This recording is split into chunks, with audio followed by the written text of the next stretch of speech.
अखण्डमण्डलाकारं व्याप्तं येन चराचरं तत्पदं दर्शितं येन तस्मै श्रीगुरुवे नमः। अज्ञानान्धस्य लोकस्य ज्ञानाञ्जनशलाकया चक्षुरुन्मीलितं येन तस्मै श्रीगुरुवे नमः। अध्यात्म विश्व विज्ञान यूट्यूब चैनल पर हमने भगवान के समकालीन भगवान के परम भक्त अमलनेर महाराष्ट्र निवासी एडवोकेट श्री सखाराम बलवंत निजसुरे सहजानंद लिखित भगवान श्री मायानंद जी चैतन्य जीवन चरित्र को सुना।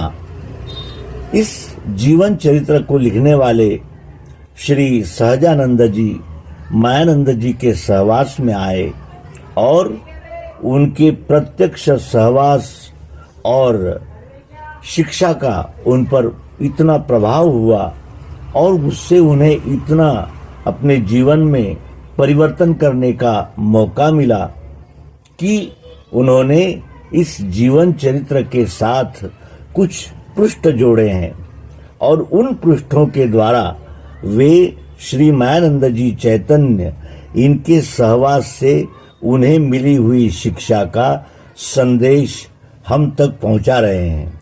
आइए इस आलेख में भगवान के शिक्षा संदेश इस प्रकरण को हम जाने समझे और इन शिक्षा संदेशों से हम भी प्रेरणा लें और इस आदर्श को पालन करके दिव्य चक्षु दिव्य दृष्टि के द्वारा अपने जीवन को और उन्नत और ब्रह्मरूप कर लें।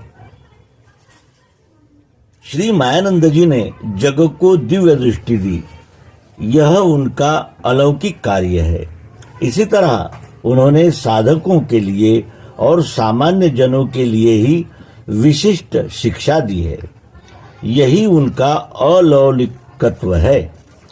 श्रेष्ठ व्यक्ति का जीवन सामान्य जनों को असामान्यता के मार्ग पर ले जाने के लिए ही रहता है।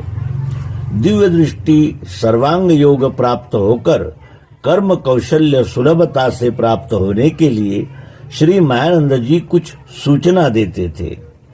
वह सूचना सबको लाभदायक रहने से इस स्वतंत्र प्रकरण में ग्रथित की है। शिक्षा देने के दो प्रकार है, एक सहेतुक और दूसरा निरहेतुक।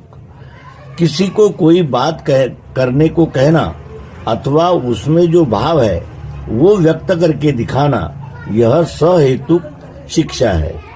दूसरे के मन पर परिणाम करके न जानते हुए कोई बात करने को बाध्य करना, यह निर्हेतुक शिक्षा है। इस निर्हेतुक शिक्षा का वर्णन गुण संकीर्तन इस प्रकरण में समाविष्ट है। इस कारण इस प्रकरण में सहेतुक शिक्षा का विवेचन है। निर्हेतुक शिक्षा का लाभ सूक्ष्म और विवेचक बुद्धि के लोगों को ही मिल सकता है। सामान्य जनों को श्रेष्ठों के कर्म में रहस्य आकलन करने की ताकत नहीं रहती। इससे अनजाने में श्रेष्ठों का स्थूल अनुकरण करने का प्रयास वे करते हैं और आत्मनाश कर लेते हैं। मेरा व्यष्टि चरित्र देखना नहीं, धोखा खाओगे, यह उनका सबको स्पष्ट कहना था। देखने वालों के ध्यान में कर्म का हेतु और रहस्य आया नहीं तो उन्हें समवर्तन वाले होने का भय रहता है। उनके कर्म का रहस्य आकलन होना सबों को कैसे समझ में आएगा? नाहम प्रकाशः सर्वत्र योग माया समावृता, यह पुरुषोत्तम के विषय का उद्गार उनके बारे में सत्य था। जिस प्रकार से वे पृच्छक को उनके कल्याण की दिशा और मार्ग दिखाते थे, उसी तरह कोई भी व्यक्ति का अयोग्य बर्ताव दिखा तो भी श्री मायानंद जी उसे उसका कल्याण का मार्ग दिखाए बिना नहीं रहते और उसे अच्छी तरह समझाते थे। महत्व की और उपयुक्त सूचनाओं का यहाँ इस अंक में समावेश किया है। धर्म पंथ प्रारंभ करने वालों ने अथवा स्मृतिकारों ने या संत महात्माओं ने ये करना ये नहीं करना इस प्रकार का लोगों को दंडक या लक्ष्मण रेखा डाल दी है, लेकिन यह मर्यादा का बहुत बार उल्लंघन हुआ। कर्म के अनंतत्व में एकत्व की व्याप्ति का ज्ञान प्रकट किए बिना सत्कर्म के मार्ग का लाभ अशक्य है। यह पहचान कर श्री भगवान मायानंद जी ने ज्ञान युक्त कर्म की सुलभ सीधी सूचनाएं की है। वर्ण कर्म पर आरूढ़ होना, यही सन्मार्ग पर रहना है, यही सच्चे सुख का कारण है। वही प्राप्त होने के लिए सच्ची आत्मीयता की आवश्यकता है। यह दिव्य दृष्टि के उपदेश श्रवण मनन से प्राप्त होने लगता है। तथापि पूर्व की आदतें एकाएक टूटती नहीं। दूसरों के दोष देखने की, उनकी निंदा हास परिहास करने की आदत बहुत लोगों में रहती है। यह आदत तुरंत नहीं छूटती। इन आदतों से आत्मीयता भंग होती है। अपना आचरण छोड़ के जो दूसरों को देखता है वह गलत मार्ग अपनाता है, लेकिन जो स्वतः का आचरण देखता है वह परमेश्वर के प्रति जाता है। अन्य जनों पर टीका करना, उनके दोष देखने से क्या लाभ होगा, ऐसा प्रत्येक अपने मन में प्रश्न करके देखना। दूसरों को दोष देने की बुद्धि स्वतः पर घात करती है। यही करते बैठोगे तो जन्म भी पूरा नहीं पड़ेगा, तुम आगे तद्रूप ही हो जाओगे। दोष देने की वृत्ति छोड़ दी तो स्ववर्ण पर आरूढ़ होना सुलभ होगा। स्वतः का चरित्र सुधारने का प्रयास करना। श्री मायानंद जी किसी की भी निंदा नहीं करते थे और स्वतः के समक्ष होने भी नहीं देते थे। एक बार उनके एक शिष्य के बारे में चरित्र लेखक ने 4 लोगों के समक्ष उससे दोषी ठहराया। श्री मायानंद जी ने तत्काल विषय बदला और चरित्र लेखक की तरफ ऐसी बेदक दृष्टि से देखा कि लेखक मन में ही समझ गया कि निंदा का ढोल आप ही आप बंद पड़ा। ऐसे ही एक बार एक व्यक्ति के बारे में तिरस्कार युक्त शब्द श्री भगवान के पास चरित्र लेखक ने कहे। उस पर उन्होंने पूछा, आपका कहना सच काय पर से? उस बेचारी की परिस्थिति आपको क्या मालूम? हमको बुरा ही अर्थ क्यों लेना? चरित्र लेखक स्तब्ध हो गया। किसी का भी मान भंग न करने के लिए वे कहते थे, स्वतः तो कभी भी नहीं करते थे। छोटा कीटक भी विलास करता है, उसका मान भंग न होवे, इसके लिए भगवान जी दक्ष थे। मान भंग से आत्मरूप को अर्थात अपने को ही दुख होता है। किसी का अपमान किया तो उसके पास जो है वे अपने पास आते हैं। प्रत्यक्ष से इज्जत के साथ व्यवहार करो, प्रत्येक से इज्जत के साथ व्यवहार करो। यह उनका कहना आत्म संतोष के लिए सहायता करेगा। जो हर एक वस्तु का, प्राणी मात्र का आदर करता है वह स्वतः मान्यता प्राप्त करता है। यह नियम व्यवहार में दिखता है। श्री मायानंद जी कहते थे कि मैं पूजा लेने के लिए नहीं आया, सबों की पूजा करने के लिए आया हूँ। मेरा इष्ट मेरे सामने है ही, यह उन्होंने कृति द्वारा दिखा दिया। किसी को दुख पहुंचेगा ऐसी बात कभी नहीं करना, ऐसी उन्होंने ताकीद दी थी। शस्त्र से ज्यादा घाव शब्द से होता है, यह उद्गार ध्यान में रखने योग्य है। दिव्य दृष्टि के साधक को तो इस बाबत दक्षता रहना ही चाहिए, ऐसा उनका कटाक्ष था। दिव्य दृष्टि से ब्रह्मांड ज्ञान होता है, लेकिन ज्ञान में समरस होने के लिए समय लगता है। इस काल में आनंद उन्माद होकर जिह्वा पर नियंत्रण नहीं रहता। ऐसे समय सावधानी रखने की शक्ति सबके पास नहीं रहती। इस कारण जो जागृत है उन्हें और जागृत करना पड़ता है। सत्य पालन के उन्होंने सुलभ और छोटे पाठ दिए। किसी को शब्द अर्थात वचन दिया तो उसका पालन करना ही चाहिए। यह एक ऐसा सुलभ पाठ ही है। आज की दुनिया में हाँ हाँ कहने वाले, मुंह देखकर बोलने वाले अधिक लोग हैं। ऐसे समय में इसकी विशेष जरूरत है। अपने शब्द का स्वयं नहीं पालन नहीं किया तो उसमें अपना ही मूल्य कम होता है। दुनिया तो अनादर करेगी ही, इसमें कुछ आश्चर्य नहीं।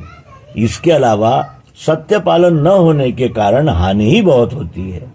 बहुत बार सिद्ध शब्द सच करने की इच्छा रहती है, परंतु परिस्थिति के कारण वैसा नहीं हो सकता। ऐसे प्रसंग में ही अपनी परीक्षा होती है। दिया हुआ शब्द का पालन किया तो अपना सामर्थ्य बढ़ जाने का प्रत्यय आता है। सत्य पालन यानी शब्द सच करने का व्रत लेने से अयोग्य शब्द मुंह से निकलते ही नहीं। इससे दृढ़ भाव आता है और सामर्थ्य बढ़कर कर्तव्य परिपालन सहज सुलभ होने लगता है। अपनी भूल जल्दी से मान्य करना, इसके अतिरिक्त दूसरा मार्ग नहीं, यह श्री मायानंद जी का कहना है। इन दिनों में तो अत्यंत आवश्यक है। भूल करके मान्य न करने वाले स्वतः दोषी रहकर दूसरे को दोष देने वाले, ऐसी वृत्ति वाले लोगों की संख्या बढ़ रही है। इस वृत्ति में अप्रामाणिकता और मूर्खता ये दोनों दुर्गुण हैं और वे पुरुषार्थ की हानि करने वाले हैं। अपनी भूल मान्य न करने से जो नुकसान होगा वह टल भी नहीं सकता। भूल मान्य करने से अपने मानसिक क्लेश कम होते हैं और जो प्रसंग आता है वो थोड़े तकलीफ में या त्रास में समाप्त हो जाता है। अपना आत्मिक बल बढ़ता है। बुराई में से अच्छाई निकालने की यह युक्ति अवश्य देखना। अल्प गरजवान हो, थोड़े खर्च में रहो। जो सुख राजा को नहीं वह गरीब को है। यह श्री भगवान जी के कहने का स्वारस्य देखने लायक है। इस काल में उनका यह कहना चमत्कार पूर्ण लगेगा, क्योंकि इस समय जरूरतें बढ़ी हुई है। इससे राष्ट्रीय संपत्ति बढ़ेगी और समृद्धि आएगी, ऐसा प्रतिपादन करने का काल है। लेकिन ये मानवीय जीवन के विरोधक है। बहुत तृष्णा रखने वाले और बढ़ाने वाले मनुष्य परावलंबी और दरिद्री बनते हैं। स्वाभाविक ही असमाधान के भंवर में फिरते रहते हैं, ऐसा अनुभव है। अल्पगरज का तत्व उत्कर्षेच्छु व्यक्ति और समाज को जरूर व्यवहार में लाकर देखना चाहिए। जो विद्या लोक कल्याण की अर्थात उपयुक्त है, सिर्फ उसका ही प्रसार करना। लोक संवारक शोध लगेगा तो अपने पास ही रखना। इतना ही नहीं, उसे प्रकट नहीं करना। इसका अर्थ है कि कल्याण का रहस्य सबको बांटना और अकल्याण की बात प्रकट ही न करना। वैसे ही किसी एक व्यक्ति ने उपयुक्त शोध किया, परंतु स्वार्थ बुद्धि से स्वतः के पास ही रखने का मोह हुआ। इस आर्यावर्त में बीच काल में मोह बहुत ही बड़ा है। इस कारण हमारी बहुत सी विद्या लुप्त हुई। अपना वैशिष्ट्य लुप्त होगा, ऐसा डर इन लोगों को रहता है। परंतु अनुभव का जो उत्पादक है उसकी विशेषता रहती ही है। वैसे ही बीज का रक्षण बीज बोने से ही होता है। ये सबों को ध्यान में रखना चाहिए। यदृच्छा से जो स्मरण होगा वह लिखते जाना। विचार करने में कुशल विचारवंतों का यह कहना था। यह एक तपस्या है। लिखने से विचार शुद्ध और दृढ़ होते हैं, मनन दृढ़ होता है। इससे निश्चितार्थ मिलने में सहायता होती है। वासना के बंधन में नहीं पड़ना, यह श्री मायानंद जी का इशारा कर्म विपाक की दृष्टि से महत्व का है। यदृच्छा से जो होना है वह होना ही होगा, होता ही रहेगा। अकारण इच्छाओं के घोंसले क्यों बनाना? उन इच्छा पूर्ति के लिए समय लगेगा, तब इच्छा करने का आनंद नहीं आएगा। अच्छा, इस जन्म में इच्छा पूर्ण नहीं हुई तो उसी के लिए पुनर्जन्म लेना पड़ेगा, यह निश्चित है। क्योंकि इच्छा के उदय से शुरू हुआ चक्र उसकी पूर्ति हुए बिना पूर्ण नहीं होता। पूर्व की इच्छा पूर्ति के लिए यह जन्म लिया, वह बोझ तो समाप्त ही नहीं होता, फिर उसमें और बोझा क्यों डालना? यह बुद्धिमान का लक्षण नहीं। भवरोग होने का और बनाने का रोग, उससे छुटकारा पाने के लिए यह बुद्धिमान का लक्षण नहीं। भवरोग होने का और बनाने का रोग, उससे छुटकारा पाने के लिए वासना बंधन छोड़ना चाहिए। जीव को एक दुष्ट आदत ही लगती है और इससे आत्मोन्नति नहीं हो सकती। वासना वह बीज है, अनुकूल वातावरण मिलते ही इसका वृक्ष होता है। इस प्रकार अनेक वृक्ष उत्पन्न होकर जीवन का जंगल बनने की संभावनाएं अधिक रहती है। लोग सब बातों का अभिमान धारण करते हैं। विद्या का अर्थात दिव्य दृष्टिकोण का अभिमान धारण करना, उसमें कैसा आनंद आता है देखना, यह उनके कहने का अनुभव लेकर देखना चाहिए। दिखने में बिल्कुल क्षुद्र दिखने वाला यह प्रयोग, मिश्री के वे छोटे छोटे टुकड़े, आधा घंटा चालू रहने वाले प्रवचन और प्रयोग, अखिल ब्रह्मांड का स्पष्टीकरण कैसा होता है, यह प्रथम ध्यान में आने के लिए प्रयास करने से उस विद्या का अभिमान उत्पन्न होने में समय लगेगा। इसलिए वह अभिमान धारण करो, ऐसा श्री मायानंद जी को कहना पड़ा। वस्तुतः अभिमान का अर्थ ममत्व के योग से उत्पन्न होने वाला अवसान या ऐंठ कम से कम होनी चाहिए। ऐसा कहना युक्त ही है, क्योंकि सत्य का अभिमान कल्याण ही करेगा। इस वारुणी विद्या पर प्रेम करना अलग और उसका अभिमान धारण करना अलग। अभिमान कठोर तो प्रेम मृदु। अभिमान धारण करने का इसका अर्थ इस विद्या को ऊपर उठाना है, शिरोधार्य करना है। जिस अवस्था में अभिमान धारण करोगे उस अवस्था का फल वह देगा, लेकिन फल निश्चित है। अभिमान धारण करने वाले जो कम लोग निकले वे प्रचारक बन गए, उनका कार्य चालू हुआ और वे अटल है। सर्व रूप से तादाद में आने के लिए उन्हें यह ब्रह्म विद्या का अभिमान या विश्वास से और आत्मीयता से आने वाला कड़ा स्वभाव इस उफनाते जगत से टक्कर देने के लिए जरूर ही उपयुक्त होगा। अपने से जो बनेगा वह दूसरों की जरूरत के लिए ही करना, इसके सिवाय दूसरा पुरुषार्थ कौन सा रहेगा। परमेश्वर ने प्रत्येक जीव मात्र को कुछ बाबत धनी और कुछ बाबत ऋणी किया है। हम अपने सामर्थ्य के अनुसार सर्वजनों के लिए कष्ट उठाते रहें तो वह अपना कार्य धनीपन का होगा। योग्य विनियोग से अपने सुख और संतोष को कारण होता है। गर्व नहीं आता, वृत्ति उद्दाम नहीं होती, प्रसन्नता उत्पन्न होती है। अपने आनंद का साधन निर्माण होता है, अपनी प्रसन्नता को बल मिलता है। इस शिक्षा को अंगीकार किया तो मनुष्य मात्र में होने वाले छोटे बड़े झगड़े स्वतः समाप्त हो जाएंगे। सब कर्म विश्वहित करे सदा सुख जिसमें, क्या होगा क्या हो गया न सोचे मन में। आयुष्य की इति कर्तव्यता इस शिक्षा में समाविष्ट है। स्व कर्तव्य पालन करते समय आने वाली समस्याएं या विकट प्रसंग आदि के परिणाम का विचार विश्वहित दृष्टि से स्वकर्म करना ही श्रेयस्कर है और सच्चा सुख उसी में है। सत्य के लिए देह गया तो भी परवाह नहीं, यह निश्चय दृढ़ रखना।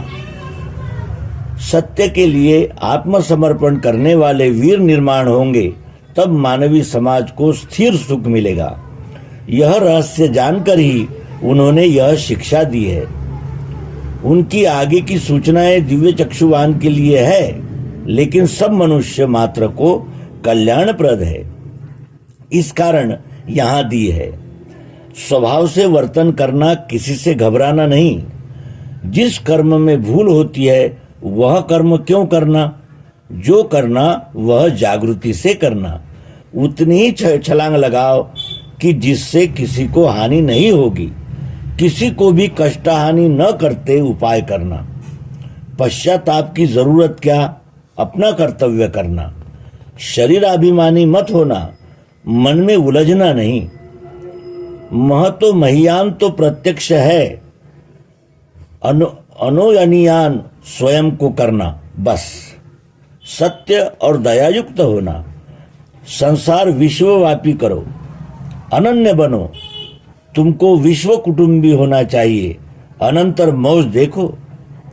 उत्पात के समय उत्पात और मंगल के समय मंगल करना।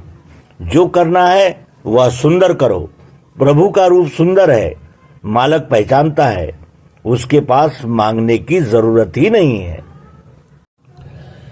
प्रसंगानुरूप और विशिष्ट हेतु से उन्होंने समय समय पर पृच्छकों को और साधकों को, दिव्य चक्षुवानों को संबोधित किया है।